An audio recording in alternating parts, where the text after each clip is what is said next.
I'm Brittany Lewis with Forbes Breaking News. At the top of today's House Select Committee on the coronavirus hearing, Ranking Member Steve Scalise accused Democrats of using the committee to attack the Trump administration. The Louisiana Republican further accused Democrats of ignoring Americans' concerns with the Biden administration's handling of the COVID-19 pandemic. He also called out Biden for failing to meet his campaign promise of, quote, shutting down the virus.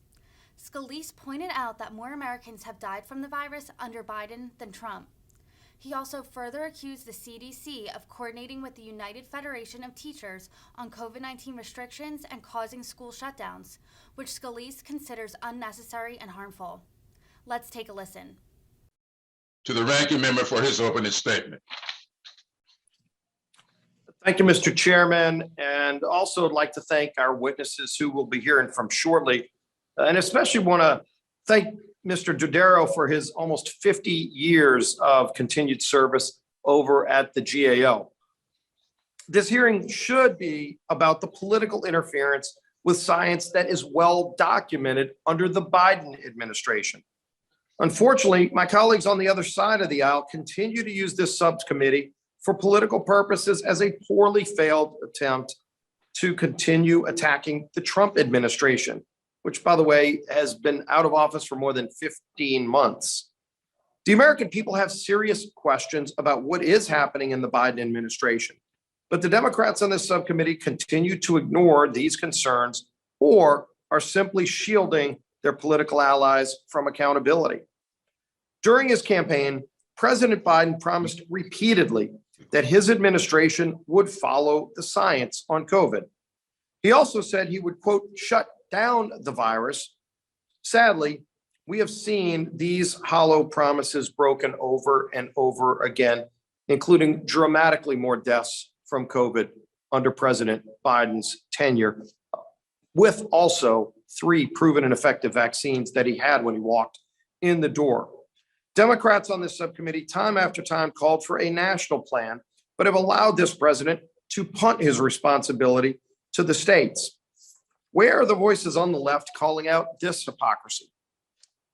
America's parents and House Republicans spent the last year calling on the Biden administration to follow the science by issuing up reopening orders on schools, doing things like lifting mask mandates. The Biden administration continued to allow schools to be shut down and forced kids to be masked against the science.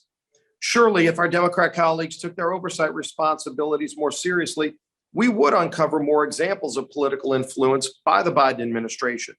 But I do want to highlight what, in my view at least, is the most harmful and alarming interference that we've seen with the science from this Biden administration.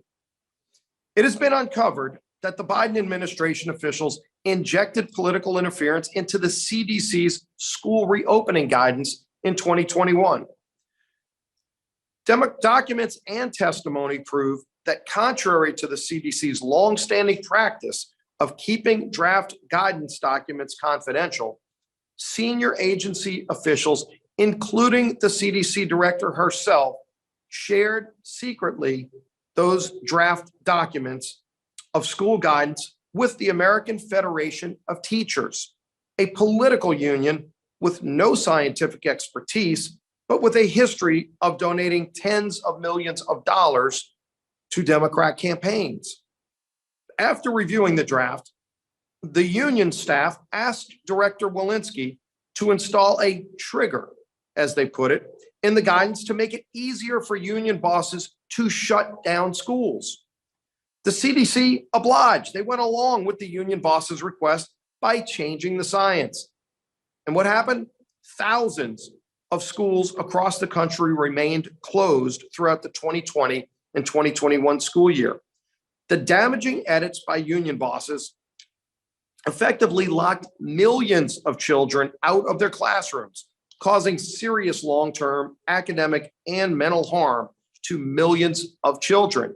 And this has been well documented too. The science has been very clear, the damage done to our young children by shutting down schools, because in part, the CDC threw out the science and catered to the wishes of union bosses. On February 18th of 2022, committee staff interviewed Dr. Henry Walk, a career CDC scientist and medical doctor. Dr. Walk testified this level of coordination between the CDC and an outside organization was, quote, uncommon. In fact, according to Dr. Walk, the CDC does not typically share advanced draft guidance outside the agency for any reason, even with other federal partners.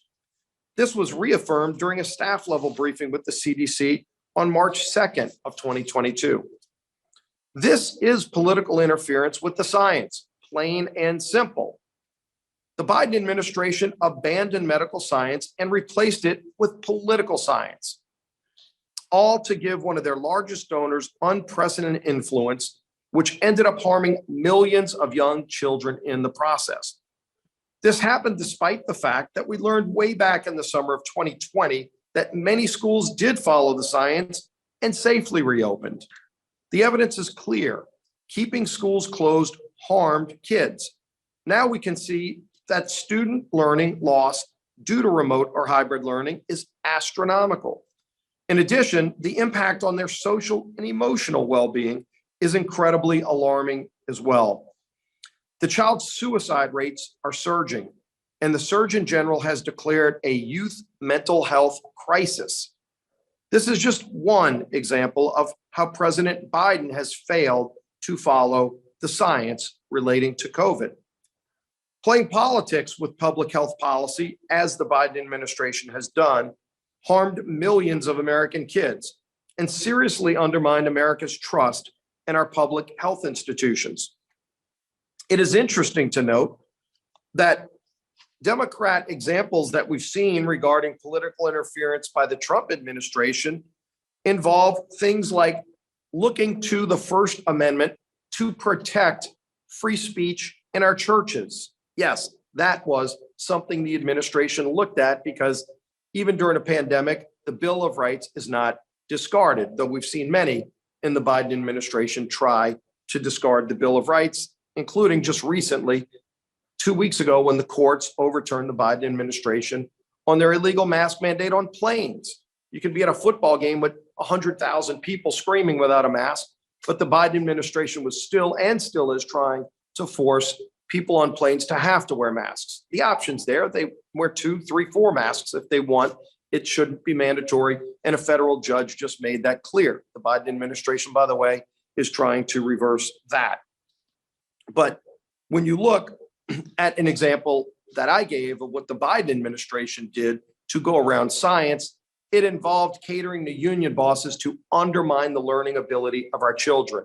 And we've got well-documented hearings on this committee over and over again from science that talked about how much damage has been done both academically and emotionally to our young kids because of that kind of political interference by the Biden administration. So I hope that Democrats on this subcommittee will stop trying to sweep these Biden administration interferences that have been documented under the rug and finally start demanding transparency and accountability and have hearings on that. With that, Mr. Chairman, I look forward to hearing from our witnesses, and I yield back. Thank you, Mrs. Scalise.